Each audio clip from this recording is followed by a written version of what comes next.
Good morning, all of you.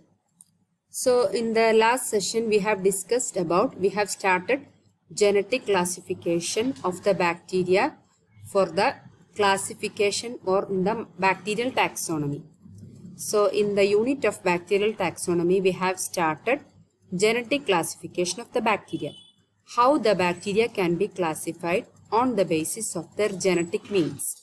So, in that discussion, we have discussed the DNA based methods. So, first method used in the DNA based method is DNA hybridization. And we have explained the different structures, different methods in DNA hybridization. Then second method we have just started DNA fingerprinting.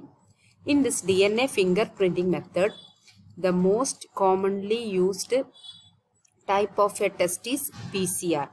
So the PCR is employed in order to develop or in order to produce the DNA or the sequences in multiple number.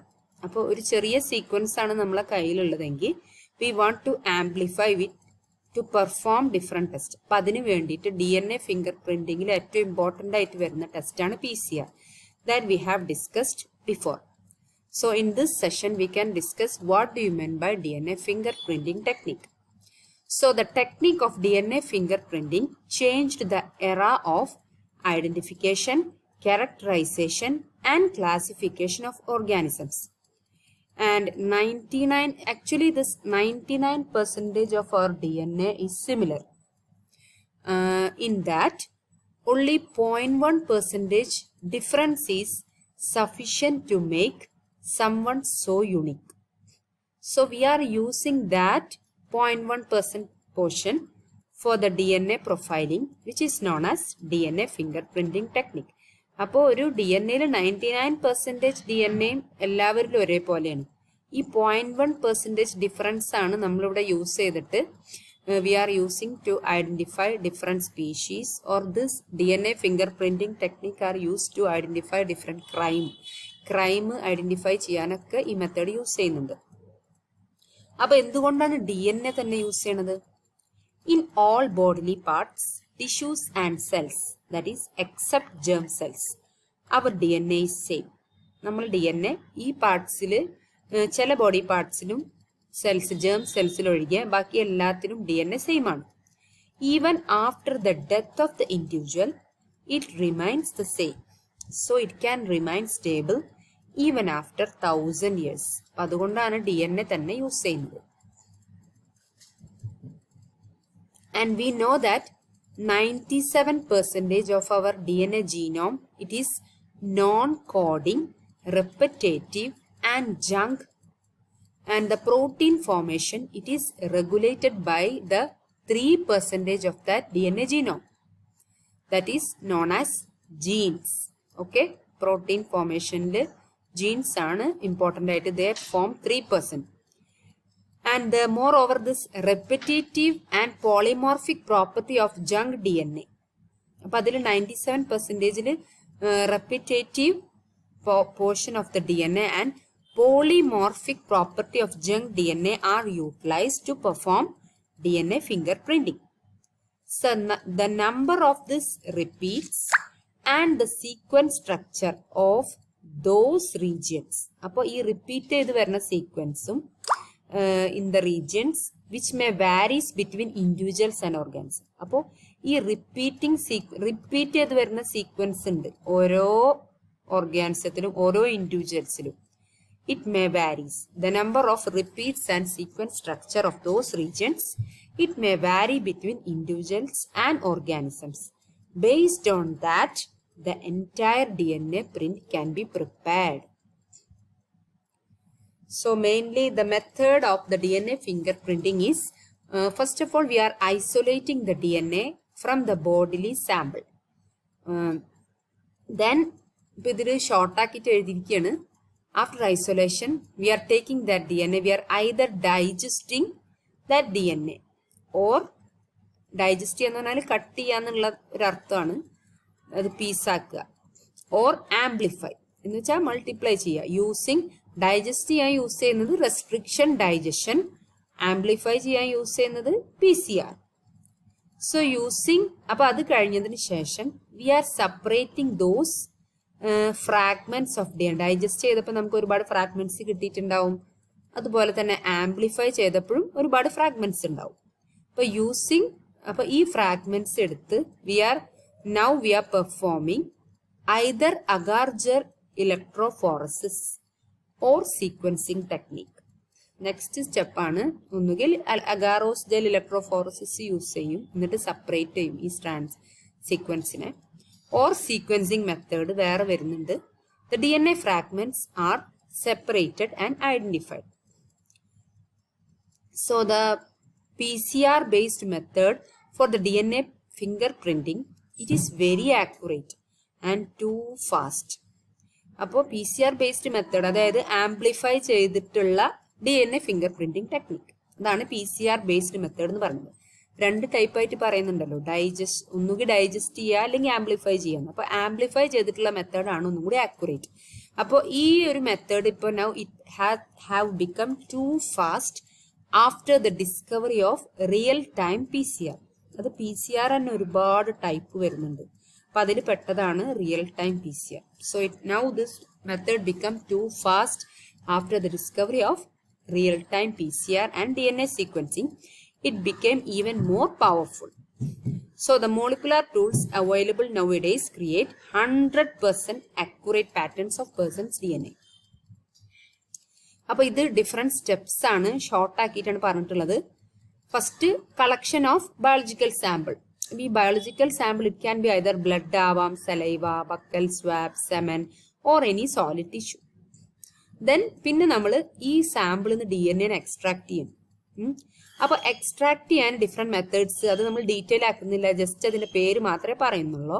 Phenol chloroform DNA extraction method use ചെയ്യാം, CTAB DNA extraction method, or proteinase K DNA extraction method. ഇത് detail ആയി പറയുന്നില്ല, അതിന്റെ ആവശ്യം ഉണ്ടോന്ന് അറിയില്ല, just പേര് മാത്രം അറിഞ്ഞിരിക്കുക. അപ്പൊ ഈ ഏതെങ്കിലും ഈ മെത്തേഡ് യൂസ് ചെയ്തിട്ടാണ് DNA എക്സ്ട്രാക്ട് ചെയ്യുന്നത്. അതിനുശേഷം we are quantifying the DNA using അതായത് എത്ര എമൗണ്ട് DNA നമ്മൾ എക്സ്ട്രാക്ട് ചെയ്തിട്ടുണ്ട്, എന്ത് വെച്ചിട്ടാണ് ക്വാണ്ടിഫൈ ചെയ്യുന്നത്? Using UV visible spectrophotometer. And അത് കഴിഞ്ഞിട്ടാണ് നമ്മൾ DNA എക്സ്ട്രാക്ട് ചെയ്തു, ക്വാണ്ടിഫൈ ചെയ്തു. Then we are performing one of the following methods which are listed below. ഒന്നുകിൽ റെസ്ട്രിക്ഷൻ ഡൈജഷൻ ആവാം, അല്ലെങ്കിൽ PCR ആംപ്ലിഫിക്കേഷൻ. ഈ ഏതെങ്കിലും ഒരു രണ്ട് മെത്തേഡാണ് യൂസ് ചെയ്യുക.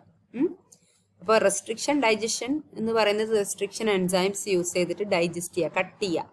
PCR ആംപ്ലിഫിക്കേഷൻ എന്ന് പറയുമ്പോൾ PCR വെച്ച് മൾട്ടിപ്ലൈ ചെയ്യുക, ഇൻക്രീസ് ചെയ്യുക, DNA ഇൻക്രീസ് ചെയ്യുക. അതിനുശേഷം ഈ സീക്വൻസ് ഒന്നുകിൽ ആംപ്ലിഫൈ ചെയ്തത് അല്ലെങ്കിൽ digested sequences we are placing it in agarose gel electrophoresis or capillary electrophoresis or DNA sequencing. അപ്പോൾ ഇതിലായിട്ട് 3 മെത്തേഡ്സ് യൂസ് ചെയ്യുന്നുണ്ട്. അതായത് ഈ ഒരു സ്റ്റെപ്പിൽ ഏതെങ്കിലും ഒരു മെത്തേഡാണിക്ക് യൂസ് ചെയ്യുക. RFLP ബേസ്ഡ് STR അനാലിസിസ്, അത് മെയിൻലി വരുന്നത് ഈ റെസ്ട്രിക്ഷൻ ഡൈജഷനുമായി ബന്ധപ്പെട്ട മെത്തേഡാണ്. PCR ബേസ്ഡ് അനാലിസിസ് മെയിൻലി വരുന്നത് PCR ആംപ്ലിഫിക്കേഷനുമായി ബന്ധപ്പെട്ടതാണ്. ദെൻ റിയൽ ടൈം PCR, അതും ഈ PCR ആംപ്ലിഫിക്കേഷനുമായി ബന്ധപ്പെട്ട. അപ്പൊ ഈ തേർഡ് സ്റ്റെപ്പിൽ ഇത് ഏതെങ്കിലും ഒരു മെത്തഡാണ് യൂസ് ചെയ്യുക. അപ്പൊ ഇതുവഴി ഒന്നുകിൽ ഈ റെസ്ട്രിക്ഷൻ ഡൈജഷൻ ആയിരിക്കും യൂസ് ചെയ്യുക, അല്ലെങ്കിൽ PCR ആംപ്ലിഫിക്കേഷൻ. ലാസ്റ്റ് ആണ് റിസൾട്ട്സ് ഇന്റർപ്രറ്റ് ചെയ്യുന്നത്. അപ്പൊ ഇങ്ങനെയാണ് ഒരു PCR DNA ഫിംഗർ പ്രിന്റിങ്ങിന്റെ ഒരു ഓവർവ്യൂ. സാമ്പിൾ എടുത്തു, എക്സ്ട്രാക്ട് ചെയ്തു, പ്യൂരിഫൈ ചെയ്തു, ക്വാണ്ടിഫൈ ചെയ്തു. ഒന്നുകിൽ റെസ്ട്രിക്ഷൻ ഫ്രാഗ്മെന്റ്സ്, റെസ്ട്രിക്ഷൻ ഡൈജഷൻ വഴി, അല്ലെങ്കിൽ PCR ആംപ്ലിഫിക്കേഷൻ വഴി. ഇതിലേതെങ്കിലും ഒരു മെത്തേഡ് യൂസ് ചെയ്തിട്ടാണ് DNA ഫിംഗർ പ്രിന്റിങ് ചെയ്യുക. അപ്പൊ ഈ PCR ബേസ്ഡ് ആണ് ഒന്നും കൂടി ആക്യുറേറ്റ് എന്നാണ് പറയുന്നത്. അപ്പൊ റെസ്ട്രിക്ഷൻ RFLP എന്ന് പറയുന്നത് റെസ്ട്രിക്ഷൻ ഡൈജഷൻ യൂസ് ചെയ്തിട്ടുള്ള മെത്തേഡാണ്. ഇത് ഫുൾ ഫോമിൽ പറയുകയാണെങ്കിൽ റെസ്ട്രിക്ഷൻ ഫ്രാഗ്മെന്റ് ലെങ്ത് പോളിമോർഫിസം, ഇതാണ് RFLP. ഇതിൽ മെയിൻ ആയിട്ട് വരുന്നത് റെസ്ട്രിക്ഷൻ ഡൈജഷൻ. എന്നിട്ട് ഈ ഡൈജസ്റ്റ് ചെയ്ത ഈ DNAയുടെ സീക്വൻസിനെ സെപ്പറേറ്റ് ചെയ്യാൻ യൂസ് ചെയ്യുന്നത് ഒക്കെ ഒരുമിച്ച് കെടുക്കുകയായിരിക്കും. അപ്പോൾ അതെല്ലാം സെപ്പറേറ്റ് ചെയ്യും യൂസിങ് അഗാറോസ് ജെൽ ഇലക്ട്രോഫോറസിസ്. ഇലക്ട്രോഫോറസിസിന് ശേഷം we are transferring it into nitrocellulose paper. ഇത് നമ്മൾ വെസ്റ്റേൺ ബ്ലോട്ട് പറഞ്ഞപ്പോൾ പറഞ്ഞിട്ടുണ്ട്. പിന്നെ ഇത് ഏകദേശം ഇതേപോലത്തെ മെത്തേഡ്, പക്ഷെ ഇത് വരുന്നത് സദേൺ ബ്ലോട്ടിംഗ് എന്ന മെത്തേഡാണ് കേട്ടോ. വെസ്റ്റേൺ ബ്ലോട്ടിംഗ് എന്ന് പറയുന്നത് പ്രോട്ടീൻസിനെ സെപ്പറേറ്റ് ചെയ്യാൻ യൂസ് ചെയ്യുന്നതാണ്. ഇവിടെ DNA ആണ് സെപ്പറേറ്റ് ചെയ്യുന്നത്. അപ്പോൾ southern blotting. Transferring to nitrocellulose paper. പിന്നീട് ഇതിനെ എക്സ്റേ ഫിലിം യൂസ് ചെയ്തിട്ട് ഓട്ടോ റേഡിയോഗ്രാഫി, അതായത് എത്ര DNA സീക്വൻസ് ഐഡന്റിഫൈ ചെയ്യും, അങ്ങനെ നമ്മൾ ഐഡന്റിഫൈ ചെയ്യുന്നത്. ഇവിടെ വരുന്നത് PCR ബേസ്ഡ്, PCR വെച്ച് ആംപ്ലിഫൈ ചെയ്തു. എന്നിട്ട് ഫ്രാഗ്മെന്റ്സിനെ അഗാറോസ് ജെൽ ഇലക്ട്രോഫോറസിസ് യൂസ് ചെയ്ത് സെപ്പറേറ്റ് ചെയ്തു. ഡിഫറെന്റ് ഫ്രാഗ്മെന്റ്സ് ഡിഫറെന്റ് രീതിയിലാണ് സെപ്പറേറ്റഡ് ആവുക ഓരോ ഇതിലും. എന്നിട്ട് റിസൾട്ട്സ്, ആ റിസൾട്ട്സ് പിന്നീട് DNA സീക്വൻസിന് യൂസ് ചെയ്യുന്നു. ഇതാണ് ഇതിന്റെ ഓവർവ്യൂ. അപ്പൊ ഫസ്റ്റ് RFLP ബേസ്ഡ് മെത്തേഡ്, ഇത് കുറച്ച് പറയുന്നുണ്ട്. അതായത് ഇതിൽ മെയിൻ ആയിട്ട് യൂസ് ചെയ്യുന്നത്, it was first method used in the DNA fingerprinting. അപ്പൊ ആദ്യ കാലങ്ങളിൽ യൂസ് ചെയ്തിരുന്നത് RFLP മെത്തേഡ് ആയിരുന്നു. ദെൻ ഇവിടെ യൂസ് ചെയ്യുന്നത് മെയിൻലി റെസ്ട്രിക്ഷൻ എൻഡോന്യൂക്ലിയേസ് എന്ന് പറയുന്ന ഒരു enzyme. It is a type of nuclease. Nuclease എന്ന് പറഞ്ഞാൽ enzyme which cleaves DNA. Nuclease എന്ന് പറഞ്ഞാൽ enzyme which cleaves DNA in various sized fragments. ഇതൊരു കട്ടിങ്, ഒരു കത്രികയുടെ ഒരു എഫക്റ്റ് ആണ്. അപ്പൊ DNA കട്ട് ചെയ്യാൻ യൂസ് ചെയ്യുന്ന എൻസൈമാണ് റെസ്ട്രിക്ഷൻ എൻഡോന്യൂക്ലിയസ്. എന്നിട്ട് ഈ കട്ട് ചെയ്ത ഫ്രാഗ്മെന്റ്സിനെ നമ്മൾ സെപ്പറേറ്റ് ചെയ്യുന്നത്, it is separated on a gel using an agarose gel. പിന്നെ ഓരോ DNA ഫ്രാഗ്മെന്റിനും ഓരോ സ്പീഡാണ് ഡിപ്പെൻഡിങ് അപ്പോൺ ദ സൈസ്. കാരണം ഡിഫറെന്റ് സൈസിലായിരിക്കും അത് കട്ട് ചെയ്തിട്ടുണ്ടാവുക. അപ്പോൾ ഓരോ സൈസ് കൂടിയതിന് സ്പീഡ് കുറയും, സൈസ് കുറഞ്ഞതിനായിരിക്കും സ്പീഡ് കൂടുതൽ ഉണ്ടാവുക. അപ്പോൾ ദിസ് ഓരോ each DNA fragments run at different speeds due to their size difference.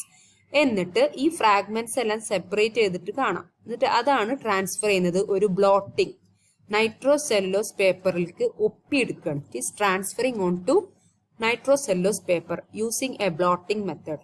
അതിന് പറയുന്ന ടെക്നിക്കാണ് സദേൺ ബ്ലോട്ടിംഗ്, ഇപ്പൊ പറഞ്ഞതാണ്. എന്നിട്ട് we are fixing the DNA on the nitrocellulose paper. അപ്പോൾ ഈ നൈട്രോസെല്ലുലോസ് പേപ്പറിലേക്ക് നമ്മൾ ഫിക്സ് ചെയ്യാൻ വേണ്ടി, അതായത് അവിടെ തന്നെ ഫിക്സ് ആവാൻ വേണ്ടിയിട്ട് chemical denaturation is perform. Then in the next step ഇത് ഈ സെപ്പറേറ്റ് ചെയ്ത DNA we are performing hybridisation, അതായത് hybridisation using radio labelled probe. അപ്പൊ നമുക്കിപ്പോ കിട്ടിയിരിക്കുന്നത് പ്രോബ്, അതിനെ വെച്ചിട്ട് അതേപോലത്തെ കോംപ്ലിമെന്ററി ആയിട്ടുള്ള റേഡിയോ ലേബിൾഡ് പ്രോബ് യൂസ് ചെയ്തിട്ട് അതിനെ ഹൈബ്രിഡൈസ് ചെയ്യാൻ ശ്രമിക്കുകയാണ്, രണ്ടും കൂടി ജോയിന്റ് ആക്കാൻ. The probes finding its complementary sequence bind ചെയ്യും, അല്ലാത്തത് ബൈൻഡ് ചെയ്യില്ല. So the probes and denatured DNA on the nitrocellulose paper are now incubated for several hours to hybridize. Every time when the probe finds its complementary sequence, it will bind it using a washing step. അപ്പൊ ഇതിന്റെ ഇടയിലൊക്കെ washing steps വരുന്നുണ്ട്. പിന്നെ അപ്പൊ അതുവഴി ഈ bound ചെയ്യാത്ത probes ഉണ്ട്, റേഡിയോ ആക്റ്റീവ് ലേബൽ പ്രോബിനായിട്ട് ബൗണ്ട് ചെയ്യാത്ത പ്രോബ്സ് എല്ലാം റിമൂവ് ചെയ്യും. അതിനാണ് വാഷിംഗ് സ്റ്റെപ്പ് ഇടയിൽ. സോ കാരണം എന്താന്ന് വെച്ചാൽ ഈ അൺബൗണ്ട് ചെയ്യാത്ത പ്രോബ്സ് റിസൾട്ട് കോംപ്ലിക്കേറ്റ് ചെയ്യും. അപ്പൊ അത് ഒഴിവാക്കാനാണ് ഇടക്കിടക്ക് വാഷിംഗ് സ്റ്റെപ്സ് യൂസ് ചെയ്യുന്നത്. Now our hybridized blot is ready. എന്നിട്ട് it is now exposed to X-ray film to get results. So we can see different DNA bands are observed in X-ray films. The present method is widely used for DNA fingerprinting. പക്ഷെ ഇതിന് limitations ഉണ്ട്. എന്തെന്ന് വെച്ചാൽ it is very tedious and it takes more time and hence more expensive and a large amount of DNA is required. Therefore, it is not recommended to analyze forensic samples, but it is using in the identification of species. ഇത്രയാണ് DNA എന്താ പറയുക finger printing using RFLP technique.